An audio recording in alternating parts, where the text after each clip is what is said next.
এখন আপনাকে বলতে চাই মুসলমান কাকে বলে? মুসলমান তাকে বলে যেই ব্যক্তি ইসলামকে মেনে চলে। ইসলাম ধর্ম আমাদের ভারতের মাটিতে বিভিন্ন রকমের রাজা মহারাজা ভারতের মাটিতে এসেছেন। এই ভারতের মাটিতে এক সময়তে মুসলিমদের রাজ ছিল, তারপরে ব্রিটিশদের রাজ ছিল, এখন বিজেপি সরকারের রাজ এসেছে। আপনারা অনেকে শুনেছেন তাদের অনেক নেতা, তাদের সংগঠনের অনেক লোক, আরএসএস সংগঠনের অনেক লোক, তারা বলতে চায় যে ইসলাম ধর্মের বয়স হলো 1450 বছর। ভারতের মাটিতে যত মুসলমান আছে এদের বাপ দাদা পূর্বপুরুষ সবাই হিন্দু ছিল।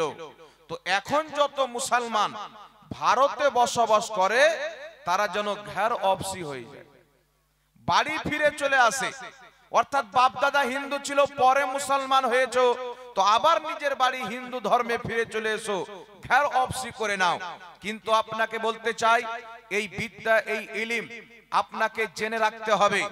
যদি এই রকম কথা কেউ বলে, এই রকম প্রশ্ন আপনার সামনে ছুড়িয়ে দেয়, তাহলে তার জবাব আপনাকে জানতে হবে। আপনাকে বলতে চাই মুসলমান, আল্লাহ তাবারাক ওয়া তাআলার মনোনীত ধর্ম হচ্ছে ইসলাম। ইসলাম ধর্মের বয়স কত? 1450 বছর। ইসলাম ধর্মের বয়স নয়। আপনি যদি ইতিহাসকে পড়েন, আল্লাহ পাকের কোরআনকে পড়েন, মহান রব্বুল আলামিনের কোরআন সাক্ষী দেয় দুনিয়াতে শুধু আমাদের নবী নয়, আমাদের নবীর পূর্বে যত নবী এসেছেন আদম আলাইহিস সালাম থেকে নিয়ে আমাদের নবী পর্যন্ত কোন নবী ইহুদি ছিলেন না, কোন নবী খ্রিস্টান ছিলেন না, কোন নবী অন্য ধর্মের ছিলেন না। আল্লাহ তাবারাক ওয়া তাআলার প্রত্যেকটা নবী মুসলমান ছিল। জোরে বলেন সুবহানাল্লাহ। ইসলামকে মাননেওয়ালা ছিলেন, ইসলামের প্রচারকারী ছিলেন, ইসলামের নবী ছিলেন, সবাই মুসলমান ছিলেন। এখন আপনাকে বলতে চাই দুনিয়ার মাটিতে সর্বপ্রথম যেই মানুষের কদম পড়েছে আল্লাহ তাবারাক ওয়া তাআলা সর্বপ্রথম হযরতে আদম আলাইহিস সালাতু ওয়াস সালামকে তৈরি করার পর জান্নাতে রেখেছিলেন। মহান রব্বুল আলামিনের হিকমত, রব তাবারাক ওয়া তাআলা জান্নাতে যখন রাখলেন আদম আলাইহিস সালাতু ওয়াস সালামকে বললেন জান্নাতে যত ফল ফ্রুট আছে সমস্ত ফল তুমি খাও, তবে একটি ফলের নিকটে যেও না যার নাম আমরা গেন্দুম বলে জানি। আদম আলাইহিস সালাতু ওয়াস সালামকে তিনার স্ত্রী শয়তানের আপনার চালে এসে হযরতে হাওয়া রাদিয়াল্লাহু তাআলা আনহা আদম আলাইহিস সালামকে নিয়ে গিয়ে ফলটা খেলেন, আল্লাহ পাক তিনাকে জমিনে পাঠালেন। দেখেন বিরাদর ইসলাম, দুনিয়াতে মানুষ আসে, মানুষের বাপ থাকে, মানুষের মা থাকে। ঈসা আলাইহিস সালামকে আল্লাহ দুনিয়াতে পাঠিয়েছেন, তিনার বাবাও যদি না থাকে তবে তিনি মায়ের গর্ভে থেকে এসেছেন। কিন্তু আদম আলাইহিস সালাম যিনার কোনো বাপ নাই, যিনার কোনো মা নাই, বাপ মা না থাকার কারণ হচ্ছে তিনার পূর্বে কোনো মানুষ ছিলেন না, তিনি হচ্ছেন সর্বপ্রথম মানুষ। মহান রব্বুল আলামিন ওই আদম আলাইহিস সালাম যিনি মুসলমানের আদি পিতা, হিন্দু ভাইদের আদি পিতা, খ্রিস্টানের আদি পিতা, ইহুদির আদি পিতা, দুনিয়াতে যত রকমের লোক আছে সারা পৃথিবীর মানুষ যত হয়েছে কিয়ামত পর্যন্ত হবে, কবরে থাকনেওয়ালা, জমিনের উপরে থাকনেওয়ালা, প্রত্যেকটা মানুষের জড়, প্রত্যেক মানুষের আদি পিতা হযরতে আদম আলাইহিস সালাম, যাকে আল্লাহ তাবারাক ওয়া তাআলা সর্বপ্রথম মানুষ বানিয়ে দুনিয়ার মাটিতে পাঠিয়েছেন। আদম আলাইহিস সালামকে আল্লাহ পাক ভারতের মাটি সারানদ্বীপ নামক পাহাড়ের উপর অবতীর্ণ করেছেন। বর্তমানে যেই মাটিটাকে শ্রীলঙ্কা বলা হয় সেই জায়গাতে অবতরণ করেছেন। এখন আপনাকে বলতে চাই দুনিয়ার যিনি সর্বপ্রথম মানুষ, সমস্ত ধর্ম মান্যকারীর আদি পিতা আদম আলাইহিস সালাম কোন ধর্মের লোক ছিলেন? তিনি কি ইহুদি ছিলেন? তিনি কি খ্রিস্টান ছিলেন? তিনি কি জৈন ছিলেন? না, আল্লাহ পাকের কোরআন সাক্ষী দেয় দুনিয়াতে যে সর্বপ্রথম মানুষ নিজের কদম রেখেছেন আদম আলাইহিস সালাম, তিনি অন্য ধর্মের ছিলেন না, তিনি মুসলমান ছিলেন। জোরে বলেন সুবহানাল্লাহ। তিনি ইসলাম ধর্মের ছিলেন, তিনি মুসলমান ছিলেন। তো বুঝা গেল দুনিয়াতে সর্বপ্রথম কদম মুসলমানের পড়েছে, সর্বপ্রথম মানুষ মুসলমান হলো।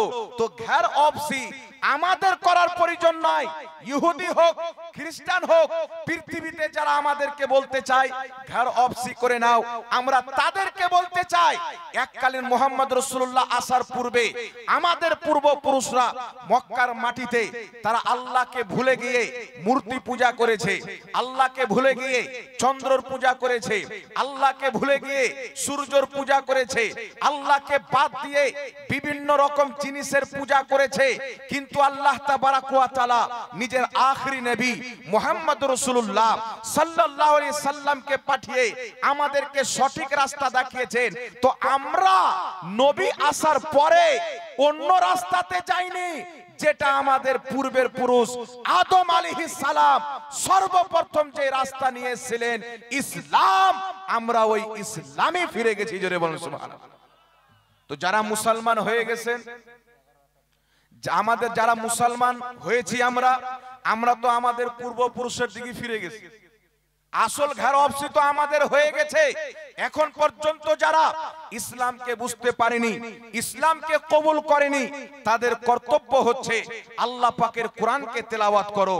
আর আল্লাহ পাকের কোরআন যদি তেলাওয়াত করো তো 72 জাহান্নামী ফিরকার করা অনুবাদ নয়, বারেলির সরতাজ ইমামে আহলে সুন্নাতের করা তরজমা কানজুল ঈমানকে কিনে আল্লাহর কোরআনকে পড়ো, সারা পৃথিবী বুঝে যাবে যে ইসলাম ধর্মই হচ্ছে সত্য। কারণ ইসলাম ধর্ম নিজের হাতে মাবুদ তৈরি করে না, বরং মাবুদই ইসলাম ধর্ম তৈরি করেছেন মুসলমান। এই জন্য আপনাকে বলতে চাই, ইসলামের বয়স 1450 বছর নয়, ইসলামের বয়স 1450 বছর পুরাতন নয়। ইসলামের বয়স দুনিয়াতে যখন প্রথম মানুষের কদম পড়েছে তখন থেকে ইসলাম জমিনে চালু হয়েছে। তবে ইসলামের শেষ প্রফেট, ইসলামের শেষ পয়গম্বর, ইসলামের আখেরি নবী জনাবে মুহাম্মদ রাসূলুল্লাহ সাল্লাল্লাহু আলাইহি ওয়াসাল্লাম, তিনি এসেছেন কমবেশ 1450 বছর পূর্বে। কথা বুঝতে পেরেছেন কি পারেননি বাবা? তাহলে ঘের অফসি কাদের করা প্রয়োজন? যারা আমাদেরকে বলতে চাই আমরা তো ভারতীয় মুসলমান, আদম আলাইহিস সালাম সকলের আদি পিতা, আমরা ভারতের সংবিধানকে মানি। আমাদের বক্তব্য হচ্ছে আমাদের আদি পিতা আদম আলাইহিস সালাম ভারতে কদম রেখেছেন। তো ভারত আমাদের কোন ব্যক্তির পরের জায়গা নয়, সবারই বাপের জায়গা। আর বাপের জায়গার জন্য বেটা জীবন দিতে পারে, বাপের জায়গা ছাড়তে পারে না। তো ভারতের যারা বলতে চায় ঘের অফসি করে নাও, পাকিস্তান চলে যাও, বাংলাদেশ চলে যাও, শোনো, ভারতের মাটিতে আমরা কেরায়াদার নয়, এই জমিনে আমাদের বাবা কদম রেখেছেন, আমাদের বাপের জমি হলো ভারত। একটু জোরে হবে না সুবহানাল্লাহ?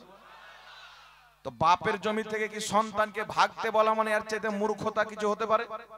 এর চাইতে বেশি বড় জেহালত কিছু হতে পারে?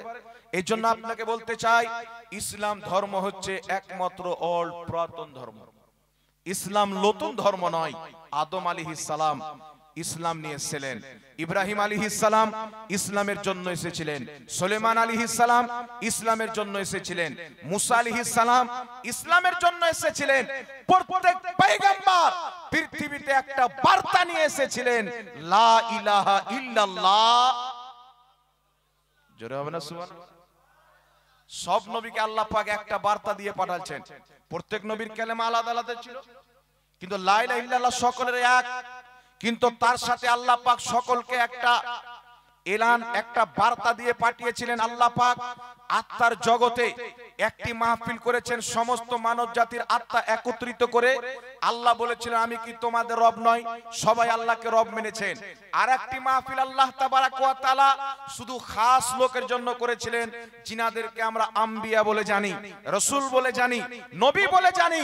তিনাদের আত্মাকে আল্লাহ পাক একত্রিত করে পবিত্র কোরআন পাকে আল্লাহ উল্লেখ করেছেন আয়াতে মিসাক, ইদ আখাদাল্লাহু মিসাকান নাবিয়িনা লামা আতাইতুকুম মিন কিতাবিন ওয়া হিকমা সুম্মা জাআকুম রাসূলুম মুসাদ্দিকুল লিমা মাআকুম ইলা আখিরিল আয়াত। আল্লাহ তাবারাক ওয়া তাআলা সমস্ত নবীর আত্মাকে একত্রিত করে বলেছেন বলেছিলেন, এই আমার পয়গম্বর আদম থেকে নিয়ে ঈসা পর্যন্ত তোমরা দুনিয়াতে যাবে, নিজের কালেমা পড়ানোর পর আপন আপন মুরিদকে খবর দিবে একজন নবী আসবে যার নাম হচ্ছে মুহাম্মদ রাসূলুল্লাহ। যেই নবীকে যদি সৃষ্টি না করা হতো আদমের নবুয়ত হতো না, মুসা আলাইহিস সালামকে সৃষ্টি করা হতো না, কোন নবীকে পাঠানো হতো না। সমস্ত নবীর ইমাম, সমস্ত নবীর নবী, সমস্ত নবীর সরদার মুহাম্মদ রাসূলুল্লাহ জমিনে আসবে। এই বার্তা আদম তুমি তোমার উম্মতকে পৌঁছে দিও, ইব্রাহিম তুমি তোমার উম্মতকে পৌঁছে দিও, মুসা তুমি তোমার উম্মতকে পৌঁছে দিও। ব্যাপারটা দেখেন, আল্লাহ পাক আমার আপনার নবীকে কত মর্যাদা দান করেছেন, সম্মান দান করেছেন।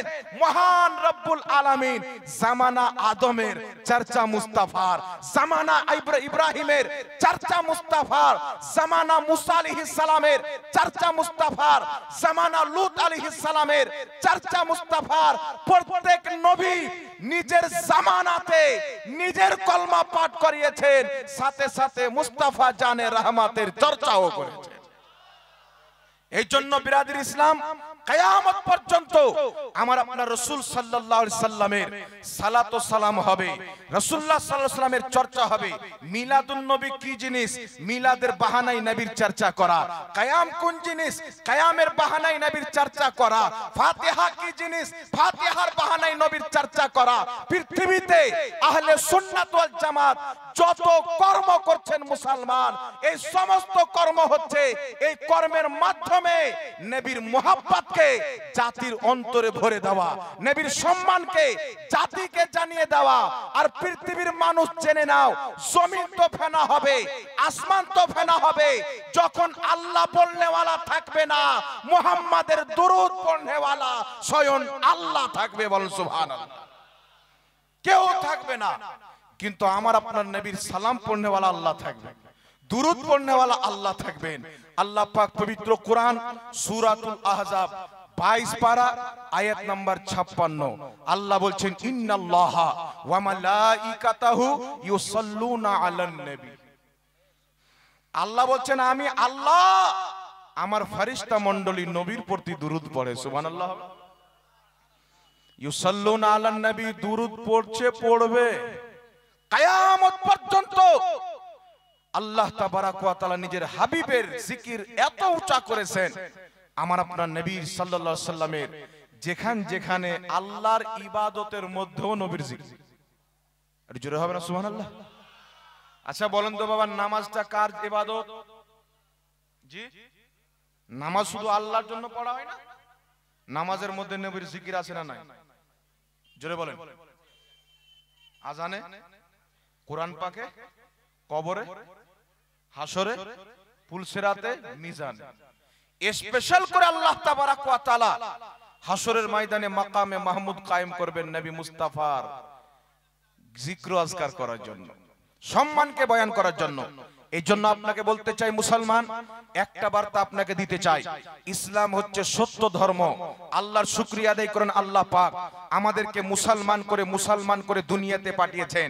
আজ আপনাকে বলতে চাই, ইসলাম ধর্মের ব্যাপারে আল্লাহ বলছেন, তোমরা ইসলামের রশ্মিকে, আল্লাহর রশ্মিকে মজবুত করে ধরে নাও, ফিরকাতে বন্টন হয়ে না, দলে দলে ভাগ হয়ে না। আমার আপনার নবী সাল্লাল্লাহু আলাইহি সাল্লাম আজ থেকে প্রায় 1450 বছর পূর্বে আমাদেরকে সচেতন করে গিয়েছেন। আল্লাহর হাবিব বলেছেন, আমার উম্মত, আমার ইসলামে আমার উম্মতের মধ্যে 73টি ফিরকা হবে, 73টি ফিরকা হবে। সবাই বলবে আমরা জান্নাতি, সবাই বলবে আমরা জান্নাতি, সবাই বলবে আমাদের দলে এসো, আমরা সঠিক। আমার আপনার নবী সাল্লাল্লাহু আলাইহি ওয়াসাল্লাম 1450 বছর পূর্বে বার্তা দিয়ে দিয়েছেন, কুল্লুহুম ফিন্নার, সবাই জাহান্নামে যাবে, ইল্লা মিল্লাতান ওয়াহিদা, একটা দল জান্নাতে যাবে, মা আনা আলাইহি ওয়া সাহাবী, যেই দলে আমি আমার সাহাবা আছি। জোরে বল সুবহানাল্লাহ। তো 73টি দল হবে বাবা। নামাজ পড়বে কি পড়বে না? সবাই নামাজ পড়বে। কাদিয়ানীও নামাজের কথা বলে, শিয়াও নামাজের কথা বলে, রাফজিও নামাজের কথা বলে, খারজিও নামাজের কথা বলে, নাসবিও নামাজের কথা বলে। একমাত্র জমিনের মাটিতে একটি জান্নাতি দল যেই দলকে রাসূল জান্নাতি বলেছেন, সাহাবা জান্নাতি বলেছেন, আহলে সুন্নাত ওয়াল জামাত যারা নামাজেরও কথা বলে, ঈমানেরও কথা বলে, নামাজের কথা পরে বলে, ইশকে মুস্তাফার কথা আগে বলে। কারণ ইশকে মুস্তাফার নাম হচ্ছে ঈমান। যার ঈমান আছে তার নামাজ আছে, যার ঈমান নাই তার নামাজ নাই মুসলমান। কিন্তু আজকে 40 দিনের জন্য, 20 দিনের জন্য, 30 দিনের জন্য এলাকাতে মসজিদে ঘুমায়, মসজিদের মধ্যে মোবাইলে গান বাজনা শুনে, যাকে তবলিগি জামাত বলা হয়। নাম শুনেছেন? হাড়ি নোটা গিয়ে মসজিদে গিয়ে ঘুমায়। এরা মানুষকে বলে যে আমরা নামাজের দাওয়াত দিচ্ছি। এদের জামাতে যাওয়ার পূর্বে একজন ব্যক্তি রাসূলের পাককে নূরুন আলা নূর মনে করে। এদের জামাত থেকে আসার পর বলে আমাদের মতন তো খাইতে না আইতে না, আমাদের মতনই তো মানুষ। এরা বলে আমরা নামাজের দাওয়াত দিই, নামাজ শিক্ষা দিই। এদের দলে যাওয়ার পূর্বে একজন মুসলমান রাসূলের পাক সাল্লাল্লাহু আলাইহি সাল্লামের ইলমে গায়বকে মানে। এদের জামাতে যাওয়ার পরে বলে নবী গায়ব জানতো না। এদের জামাতে যাওয়ার পূর্বে একজন মুসলমান বলে সবসে আওলা ও আলা হামারা নবী। এদের জামাতে যাওয়ার পর ওই ব্যক্তি বলে নবী বড় ভাইয়ের মতো। এই জন্য আপনাকে বলতে চাই, এই তবলিগি জামাত তৈরি করা হয়েছে, সামনে নামাজকে রাখো, সামনে আমলকে রাখো, পিছনে দেওবন্দিয়তকে প্রচার করো, ওয়াহাবিয়তকে প্রচার করো, ওয়াহাবিয়তকে প্রচার করো। জামাতে ইসলামী তৈরি করা হয়েছে ব্যাপকভাবে। আমেরিকা ইংল্যান্ড ফান্ডিং করে যে জামাতে ইসলামী, তোমরা টাকা যত লাগবে লাও, ইসলামের মধ্যে আরেকটি ফিরকা তৈরি করো। জামাতে ইসলামীর প্রতিষ্ঠাতা আবুল আলা মওদুদি আরেকটি ফিরকা তৈরি করলো, জামাতে ইসলামী। আমেরিকা ফান্ডিং দিয়ে একটি ফিরকা তৈরি করলো, যার নাম বর্তমানে আহলে হাদিস বলা হয়। কিন্তু আপনাকে বলতে চাই মুসলমান, তোমার নবীকে জিজ্ঞাসা করো, ইয়া রাসূলুল্লাহ আহলে হাদিস জান্নাতি না জামাতে ইসলামী জান্নাতি না দেওবন্দি জান্নাতি? রাসূলে কায়নাত সাল্লাল্লাহু আলাইহি সাল্লামকে জিজ্ঞাসা করো। যদি আপনি জামাতে ইসলামী নামটা দেখেন, ইংরেজদের দেওয়া নাম। যদি আপনি আহলে হাদিস নামটা দেখেন, আমি কি বলবো? আহলে হাদিসদের ইমাম সানাউল্লাহ অমৃতসরি নিজের কিতাব সিরাতে সানাইয়া প্রথম খণ্ডের মধ্যে লিখতেছেন, ব্রিটিশ হুকুমত যখন ভারতের মাটিতে ছিল আমাদেরকে মানুষ ওয়াহাবি বলতো। ওয়াহাবি নামটা এত খারাপ লাগলো, আমরা ব্রিটিশ হুকুমতের কাছে গিয়ে বললাম আমাদের ওয়াহাবি নামটা চেঞ্জ করে অন্য নাম দাও। ব্রিটিশরা বলল যাও, আজ থেকে তোমাদের নাম ওয়াহাবি নয়, আজ থেকে তোমাদের নাম হচ্ছে আহলে হাদিস। আজ থেকে তোমাদের নাম হচ্ছে আহলে হাদিস। আহলে হাদিসদের ইমাম সানাউল্লাহ অমৃতসরি নিজেই নিজের কিতাবের মধ্যে লিখতেছেন, স্বীকার করছেন যে আমাদের আহলে হাদিস নাম ইংরেজদের দেওয়া নাম। দেওবন্দি জামাত কোথায় থেকে আসলো? তাদের কিতাব মাকালেমাতুস সাদরাইনের মধ্যে লেখা আছে, ইংরেজদের যখন হুকুমত ছিল দেওবন্দের প্রত্যেকটা শিক্ষককে 600 টাকা করে বেতন দিত। বেতন দেওয়ার পর তারা নিজের কিতাবে লিখলো রাসূল পাকের জ্ঞান চাইতে শয়তানের জ্ঞান বেশি, আল্লাহ মিথ্যা বলতে পারে। এই ধরনের নাপাক আকীদা লিখে ইংরেজদের দেওয়া একটি দল তৈরি করলো দেওবান।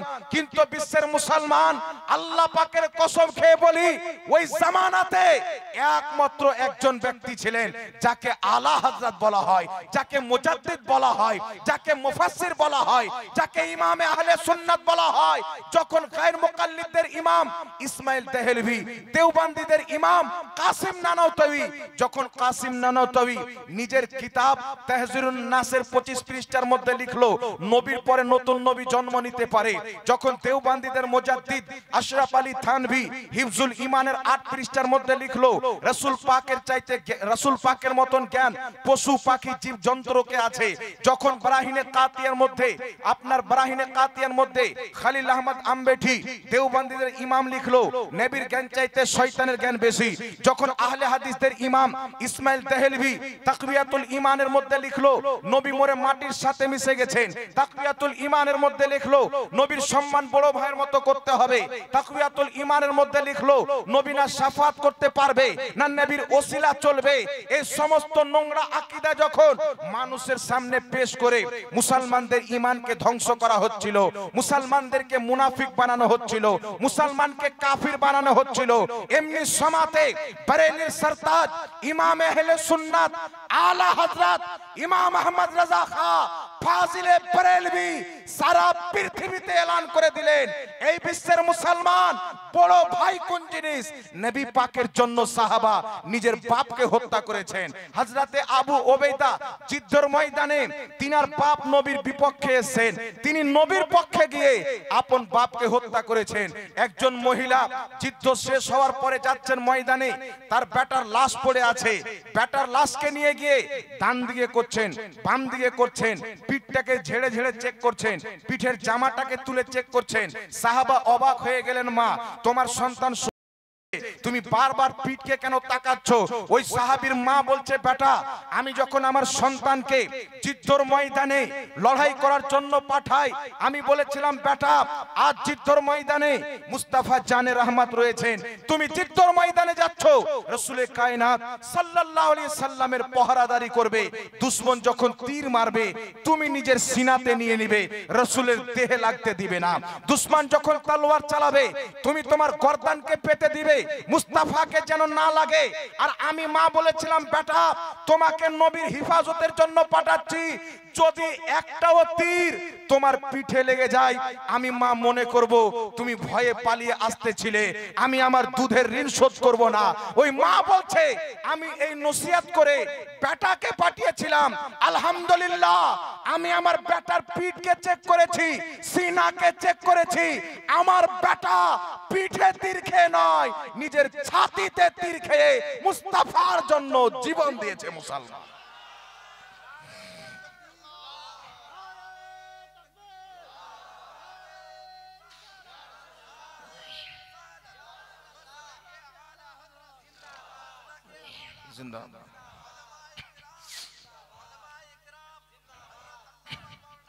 আমার ছেলে একটাও তীর পিঠে খায়নি, ছাতিতে তীর খেয়ে রাসূলুল্লাহর জন্য জীবন দিয়েছেন। এই পৃথিবীর মুসলমান আমার আপনার নবী এলান করলেন যুদ্ধের ময়দানে যেতে হবে। একজন মহিলা নিজের বাবাকে প্রস্তুত করলেন, নিজের স্বামীকে রেডি করলেন, নিজের ভাইকে রেডি করলেন, নিজের সন্তানকে রেডি করলেন, চারজন ব্যক্তিকে রাসূলুল্লাহর সাথে যুদ্ধের ময়দানে পাঠালেন। যুদ্ধ যখন কমপ্লিট হয়েছে মহিলার কানে খবর আসলো যুদ্ধ শেষ হয়ে গেছে, সেই মহিলা দৌড় দিয়ে যুদ্ধের ময়দানের দিকে যাচ্ছেন। সাহাবায়ে কিরামকে ধরে ধরে জিজ্ঞাসা করছেন, একটু বলো আমার নবী কেমন আছেন? বাপকে পাঠিয়েছেন, স্বামীকে পাঠিয়েছেন, ছেলেকে পাঠিয়েছেন, ভাইকে পাঠিয়েছেন, একবার বলছেন না আমার স্বামী কেমন আছে, জন্মদাতা পিতা কেমন আছে, আমার জন্ম দেওয়া সন্তান কেমন আছে, আমার ভাই কেমন আছে? ওই মহিলাটি বলছেন, বলো আমার রাসূল কেমন আছেন? কেউ যেন কানে ডাক দিয়ে বলল, মহিলা তোমার স্বামী শহীদ হয়ে গেছে, তোমার ভাই শহীদ হয়ে গেছে, তোমার ছেলে শহীদ হয়ে গেছে, তোমার বাপ শহীদ হয়ে গেছে। মহিলা বলছে, আমার স্বামী কি হয়েছে পরে, আগে বলো মুস্তাফা কেমন আছে, আমার সন্তান পরে, আগে মুস্তাফা কেমন আছে। ওই মহিলা খবর পেল চারজনকে পাঠিয়েছিল, বাবা, স্বামী, ভাই, ছেলে, চারজন শহীদ হয়ে গেছে। ওই মহিলা যুদ্ধের ময়দানে গিয়ে চতুর সাইডে মুস্তাফা জানে রহমত আমার আপনার নবীকে খুঁজে বেড়ায়। সামনে যখন রাসূলে পাককে দেখেছেন নবী সহিহ সালামত আছেন, ওই মহিলা বলেছিলেন, ইয়া রাসূলুল্লাহ আপনি যখন সঠিক আছেন, সালামত আছেন, আপনার সামনে প্রত্যেক কষ্ট আমার তুচ্ছ। জোরে বলুন সুবহানাল্লাহ। এই জন্য সাহাবায়ে কিরাম রাসূল পাকের নিকটে কথা বলতেন, ফিদাকা আবি ওয়া আনতা উম্মি ইয়া রাসূলুল্লাহ, ইয়া রাসূলুল্লাহ আপনার কদমে আমাদের বাপও কুরবান, আপনার কদমে আমাদের মাও কুরবান। এই জন্য পৃথিবীর মানুষ আজ থেকে প্রায় 120-30 বছর পূর্বে, কমবেশ 150 বছর পূর্বে দেওবান আমার নবীর জ্ঞানকে শয়তানের চাইতে কম নিজের কিতাবে লিখেছে।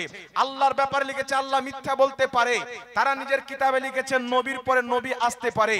আহলে হাদিস দেওবন্দি দুইজনের পেশওয়া, দুইজনের ইমাম ইসমাইল দেহলভি লিখেছে নবী মরে মাটির সাথে মিশে গেছে, নবীর সম্মান বড় ভাইয়ের মতো করতে হবে। এমনি সমাতে আমার আলা হযরত আমরা তিনাকে কেন মানি? ইমাম আহমদ রাজা নিজের সারা জিন্দেগি মুস্তাফা জানে রহমতের ইজ্জতের পাহারা দিতে দিতে একটা নয় দুটা নয় মুসলমান 1000 চাইতে বেশি কিতাব রাসূল পাকের ইজ্জতের উপরে লিখে দিয়েছেন মুসলমান। নবীর ইজ্জতকে রক্ষা করার জন্য তিনি নিজের জিন্দেগিকে কুরবান করে দিয়েছেন। নানপাড়ার বাদশা যখন আসলো, আহমদ রাজা নবীর শানে খুব সুন্দর নাত লেখো, গস পাকের শানে লেখো, ইমামে হুসেনের শানে লিখেছো, একবার আমাদের বাদশার শানে লিখে দাও, তোমাকে মালামাল করে দিব।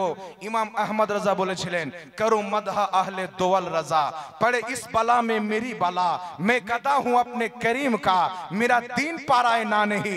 এই পৃথিবীর মানুষ, আমরা আহলে সুন্নাত ওয়াল জামাত, ভারতের মাটিতে আমাদের আহলে সুন্নাত ওয়াল জামাত যেই দলকে নবী জান্নাতি বলেছেন, সেই দলের মার্কাজ বরেলি শরীফকে কেন মনে করি? কালকে ইমাম আহমদ রাজা যখন আমাদের ইমানের উপরে আঘাত দেওয়া হচ্ছিল, আলা হযরত উত্তর দিয়েছেন। আমাদের নসলের উপর আঘাত হচ্ছিল, মুফতি আজম হিন্দ উত্তর দিয়েছেন। আর যখন সুলহা কুল্লি নিজের গর্দানকে উঠিয়েছিল, আমার পীর ও মুর্শিদ হুজুর তাজুস শরিয়া তার গর্দানকে মেরে এলান করে দিয়েছেন, সুলহা কুল্লি নবী কা नहीं सुन्नियो, सुन्नी मुस्लिम है सच्चा नबी के लिए। যে খানকা থেকে আমাদের ঈমান বাঁচবে, যেই ব্যক্তি মুসলমানের ঈমানের রক্ষা করবে, রাসূলুল্লাহর ইজ্জতে আঘাত হবে আর মুসলমান দানা চাবাবে, এটা হতে পারে। আজ পর্যন্ত মিসাল আপনাদের নজরের সামনে রয়েছে মুসলমান। মনে করো আজ থেকে 1 বছর পূর্বের কথা, ভারতের মাটিতে একজন নাপাক, একজন হারামজাদা নরসিম্হা রাও সরস্বতী, সে বলেছিল মুস্তাফা জানে রহমত নাকি চরিত্রহীন ছিল, নাউজুবিল্লাহ। কুরআন পাকে নাকি 25-30 জায়গাতে ভুল রয়েছে। আমি বলতে চাই, আমার নবীর চরিত্রের ব্যাপারে আল্লাহ বলেছেন, আমার আপনার নবীর চরিত্রের ব্যাপারে আল্লাহ বলছেন, সবচাইতে উত্তম চরিত্রের অধিকারী আল্লাহ বলছেন আমি মুস্তাফাকে বানিয়েছি। মুস্তাফাকে বানিয়েছি, যেই নবীর ব্যবহারকে দেখে মক্কার 14 পুষ্ট পর্যন্ত মূর্তি পূজা করত, রাসূলের চরিত্রকে দেখে আল্লাহর পূজারী হয়ে গেছে। যেই নবীর চরিত্র কত মহান, মুসলমান তো মুসলমান, একজন খ্রিস্টান কলম তুলছেন, একটি কিতাব লিখছেন দ্য 100, সেই কিতাবের মধ্যে 100 জন ব্যক্তির প্রশংসা লিখতে গিয়ে ওই খ্রিস্টান যদি চাইতো তাদের নবী ঈসা নবীর প্রশংসা লিখতে পারত, মুসা নবীর আগে লিখতে পারত, বৈদ্যর লিখতে পারত, আপনার আরো অন্যান্য ব্যক্তি লিখতে পারত। একজন খ্রিস্টান যখন আমার নবীর চরিত্রকে পড়েছেন, আমার রাসূলের ব্যবহারকে পড়েছেন, সে খ্রিস্টান পর্যন্ত বাধ্য হয়েছে 100 জনের মধ্যে সর্বপ্রথম যিনার নাম লিখেছেন তিনি হচ্ছেন মুহাম্মদ রাসূলুল্লাহ। আমি আপনাকে বলতে চাই, যখন আল্লাহর মা তুলে গালি দিচ্ছিল, আল্লাহ কি মা আছে? আল্লাহর তাওহীন করছে, রাসূল পাকের চরিত্রের উপর আঙ্গুল তুলেছিল। আপনাকে বলতে চাই মুসলমান, যে আজ ইউটিউব ফেসবুকের মধ্যে লামাযহাবী মৌলবী ফাড়ফাড়ায়, তখন সে কোথায় বন্দী ছিল? দেওবন্দি ফাড়ফাড়ায় তবলিগি জামাত লোটা নিয়ে ঘুরছিল। এরা তখন কি করছিল? দেওবন্দিদের মাহমুদ মাদানি ইংরেজ আপনার আরএসএস এর দালালি করতে ব্যস্ত ছিল। লামাযহাবী তাদের তালোয়ার চাটতে ছিল মুসলমান, তাদের মুখে কি তালা ছিল? তারা জবাব কেন দেয়নি? ময়দানে তারা কেন নামেনি? আপনাকে বলতে চাই, যার অন্তরে রাসূলের মুহাব্বত থাকবে সেই ব্যক্তি আঘাত পাবে, যার কলিজাতে রাসূলের মুহাব্বত নাই সেই ব্যক্তি আঘাত পাবে না। আপনাকে বলতে চাই, নবীর যখন বেয়াদবি করা হচ্ছিল, দেওবন্দ খামোশ, সাহারানপুর খামোশ, লামাযহাবী খামোশ, কাদিয়ানি খামোশ, শিয়া খামোশ।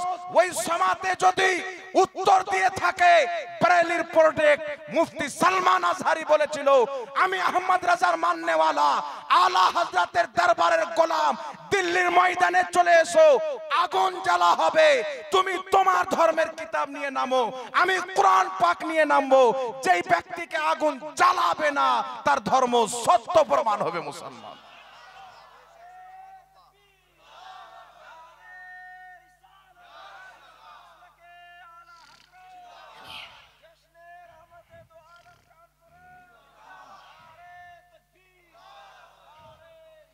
এই জন্য আপনাকে বলতে চাই মুসলমান, রাসূলুল্লাহ সাল্লাল্লাহু আলাইহি সাল্লামকে জমিনের মাটিতে কেউ যদি সত্যকারী মহব্বত করে থাকে, বাপ চাইতে বেশি, মা চাইতে বেশি, ছেলে চাইতে বেশি, মেয়ে চাইতে বেশি, কুল কায়নাত চাইতে বেশি, কেউ যদি রাসূল পাককে ভালোবাসে, ওটা লামাযহাবী দল নয়, দেওবন্দি দল নয়।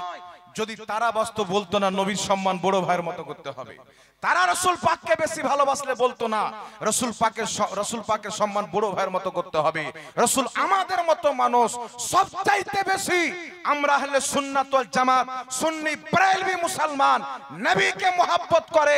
তাই বেরেলির সরতাজ আলা হযরতের পরেও অল্প দিন পূর্বে, কয়েক বছর পূর্বে হুজুর তাজুস শরিয়া একটাই বার্তা দিয়েছেন, নবী সে जो हो बेगाना उसे दिल से जुदा कर दे, पिदर मादर बिरादल मालो जा सब कुछ नबी पर फिदा कर दे।